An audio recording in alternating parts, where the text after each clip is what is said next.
ಮಲೆನಾಡಿನ ಹೆಬ್ಬಾಗಿಲು ಸಾಗರ ಪಟ್ಟಣದ ನಿವಾಸಿಗಳ ಬಹುದಿನದ ಆತಂಕಕ್ಕೆ ಈಗ ತೆರೆ ಬೀಳುವ ಸಮಯ ಬಂದಿದೆ. ಪ್ರತಿ ಮಳೆಗಾಲದಲ್ಲಿ ಉಕ್ಕಿ ಹರಿಯುತ್ತಾ ಬಡಾವಣೆಗಳಿಗೆ ನುಗ್ಗಿ ಜನಜೀವನವನ್ನ ಅಸ್ತವ್ಯಸ್ತಗೊಳಿಸುತ್ತಿದ್ದ ಹಾನಂಬಿ ಹಳ್ಳಕ್ಕೆ ಈಗ ಬರೋಬ್ಬರಿ 50 ಕೋಟಿ ರೂಪಾಯಿ ವೆಚ್ಚದಲ್ಲಿ ಚಾನಲ್ ನಿರ್ಮಾಣಕ್ಕೆ ಮುಂದಾಗಿದ್ದಾರೆ.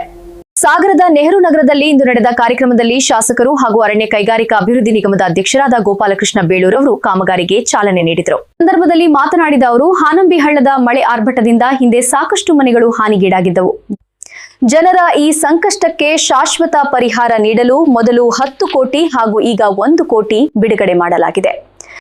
ಇನ್ನುಳಿದ 40 ಕೋಟಿ ರೂಪಾಯಿಗಳ ಅನುದಾನಕ್ಕಾಗಿ ಡಿಸಿಎಂ ರವರಿಗೆ ಮನವಿ ಮಾಡಲಾಗುವುದು ಎಂದು ಭರವಸೆ ನೀಡಿದರು. ಕೇವಲ ಹಾನಂಬಿ ಹಳ್ಳ ಮಾತ್ರವಲ್ಲದೆ ಕಣ್ಣೂರು ಮತ್ತು ಗೌತಮಪುರ ಚಾನಲ್ ನಿರ್ಮಾಣ ಹಾಗೂ ಕೆರೆಗಳ ಹೂಳೆತ್ತುವಿಕೆಗೂ ಹಣ ಮಂಜೂರಾಗಿದ್ದು, ಸಾಗರ ಕ್ಷೇತ್ರದ ಸಮಗ್ರ ಅಭಿವೃದ್ಧಿಗೆ ಒತ್ತು ನೀಡಲಾಗುತ್ತಿದೆ ಎಂದು ಶಾಸಕರು ತಿಳಿಸಿದರು.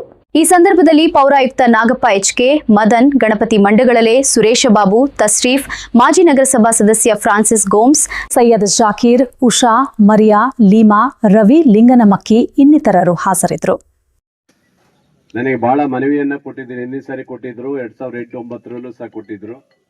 ಆದ್ರೆ ಆ ಕಾಲದಲ್ಲಿ ದುಡ್ಡು ಕೊಡ್ಲಿಕ್ಕೆ ಅಷ್ಟು ಆಗ್ಲಿಲ್ಲ. ಆದ್ರೆ ಯಾರು ಅದ್ರ ಬಗ್ಗೆ ಬಹಳ ಜನ ತಲೆ ಕೆಡಿಸ್ಕೊಂಡಿರ್ಲಿಲ್ಲ. ಈ ಸರಿ ಬಂದ ಮೇಲೆ ನನಗೆ ನಿಜವಾಗ್ಲೂ ಈ ಭಾಗದ ಜನರ ಕಷ್ಟ ಅರಿವಾಯಿತು.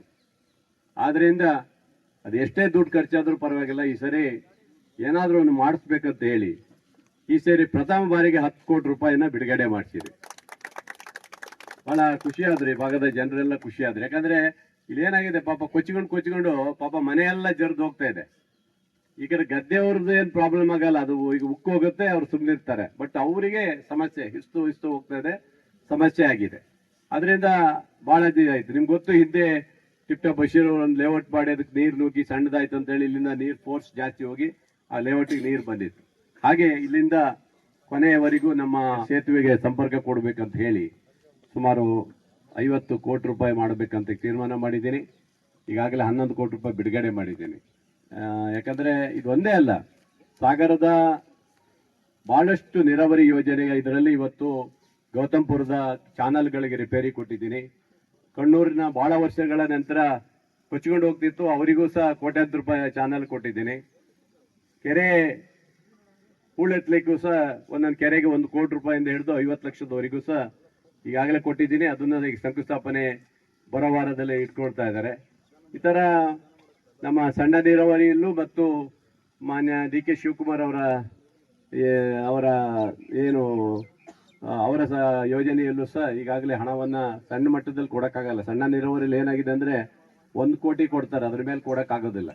ಹಾಗಾಗಿ ಸಮಸ್ಯೆ ಇದೆ. ಅದರಿಂದ ದೊಡ್ಡ ಮಟ್ಟದಲ್ಲಿ ಮಾಡಬೇಕು ಅನ್ನೋದನ್ನ 1 ವರ್ಷದಲ್ಲಿ ಇದನ್ನ ಏನಾದ್ರು ಮಾಡಿ ಇದನ್ನ ಮುಕ್ತಾಯ ಮಾಡಿಕೊಡ್ಬೇಕು ಈ ಭಾಗದ ಜನರಿಗೆ ಅಂತಿದೆ. ಯಾಕಂದ್ರೆ ನಾನು ನೋಡಿದೆ, ಹಿಂದೆ ಅಲ್ಲಿಂದ ಬರ್ಬೇಕಾದ್ರೆ ಮಳೆಗಾಲದಲ್ಲಿ ಅಥವಾ ಬೇರೆ ಸಮಯದಲ್ಲಿ ಭಾರಿ ಕೊಚ್ಚಾಗಿರುತ್ತೆ. ಬಹಳ ಜನರು ಹೋಗೋರು ಆಚೆಗೆ ಹೋಗೋರಿಗೆ ಎಲ್ಲ ಸಮಸ್ಯೆನೇ ಆಗಿದೆ. ಅದಕ್ಕೆ ಅದು ಒಳ್ಳೆ ರೀತಿಯಲ್ಲಿ ಮಾಡಿಸ್ಬೇಕು ಅನ್ನೋ ಉದ್ದೇಶ ನಮ್ದಿದೆ ಇವತ್ತು. ಹಾಗಾಗಿ ಇವತ್ತು ಈ 1 ಕೋಟಿ ರೂಪಾಯಿಯನ್ನ ಇವತ್ತು ಕಾಮಗಾರಿಯನ್ನ ಈ ಕಾಮಗಾರಿಯಿಂದ ನಾಗಪ್ಪನವ್ರು ಹೇಳ್ದಂಗೆ UGDಗೆ ಹಿಂದೆ 70 ಕೋಟಿ ರೂಪಾಯಿ ಬಿಡುಗಡೆ ಮಾಡಿದ್ದೆ. ಅಲ್ಲಿಂದ ಇಲ್ಲಿವರೆಗೆ ಯಾರೂ ಅದ್ರ ಬಗ್ಗೆ ತಲೆ ಕೆಡಿಸ್ಕೊಂಡಿರ್ಲಿಲ್ಲ.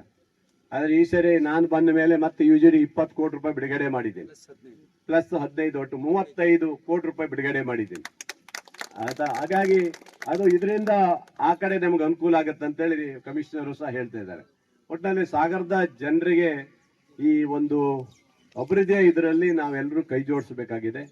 ಬಹಳಷ್ಟು ಇವತ್ತು ಏನು ಸಾಗರದ ಕೆಲವು ಹೊಸ ಬಡಾವಣೆಗಳಿದಾವು. ಉದಾಹರಣೆ, ಇವತ್ತು ನಾನೀಗ ಅಲ್ಲಿ ಹೋಗಿದ್ದೆ, ಅಲ್ಲಿ ಮೇಲ್ಗಡೆ ಒಂದಿಷ್ಟು ಜನ ಕರ್ಕೊಂಡು ಹೋದ್ರು.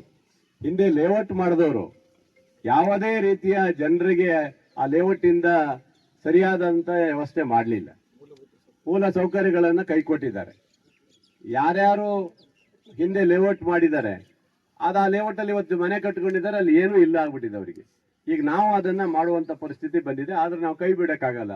ಸಾರ್ವಜನಿಕರು ಇರೋದ್ರಿಂದ ನಾವೊಬ್ಬ ಜನಪ್ರತಿನಿಧಿಗಳಾಗಿ ಈಗ ಅಲ್ಲಿ ಹೋದಾಗ ಹೇಳಿದ್ರು, ಈಗ 1 ವಾರದಲ್ಲಿ ಬರ್ತೀನಮ್ಮ ಅಂತ ಹೇಳಿ ಒಂದು 5 ಗಂಟೆಗೆ ನಾಗಪ್ಪ ಅಲ್ಲೊಂದು ಮೀಟಿಂಗ್ ಕರೆದು ಬಿಡು, ಎಲ್ಲ ಸಾರ್ವಜನಿಕ ಕರೆ, ಅಲ್ಲಿ ಏನೇನು ಅಭಿವೃದ್ಧಿ ಆಗ್ಬೇಕು ಅನ್ನೋದನ್ನ ಅಲ್ಲೂ ಸಹ ನಾವು ಮಾಡುವ ರೀತಿಯಲ್ಲಿ ಕೆಲಸ ಮಾಡಬೇಕಾಗಿದೆ. ತಂತ್ರಜ್ಞಾನದೊಂದಿಗೆ ಡಿಜಿಟಲ್ ಮೀಡಿಯಾದಲ್ಲಿ ಮುಂದೆ ಸಾಗ್ತಿರುವ ಜಮೀಲ್ ಸಾಗರ್ ಅವರ ಸಾರಥ್ಯದ ಸುದ್ದಿ ಮನೆ ಡಿಜಿಟಲ್ ಮೀಡಿಯಾ ಸಬ್ಸ್ಕ್ರೈಬ್ ಮಾಡಿ ಪ್ರತಿನಿತ್ಯದ ಸುದ್ದಿಗಳು ನೋಡಿ. ಮತ್ತೊಂದು ಸುದ್ದಿಗಳೊಂದಿಗೆ ಮತ್ತೆ ಆಗಮಿಸುತ್ತೇವೆ. ಸುದ್ದಿ ಮನೆ ಡಿಜಿಟಲ್ ಮೀಡಿಯಾ ವೀಕ್ಷಣೆ ಮಾಡಿದ್ದಕ್ಕಾಗಿ ಧನ್ಯವಾದಗಳು.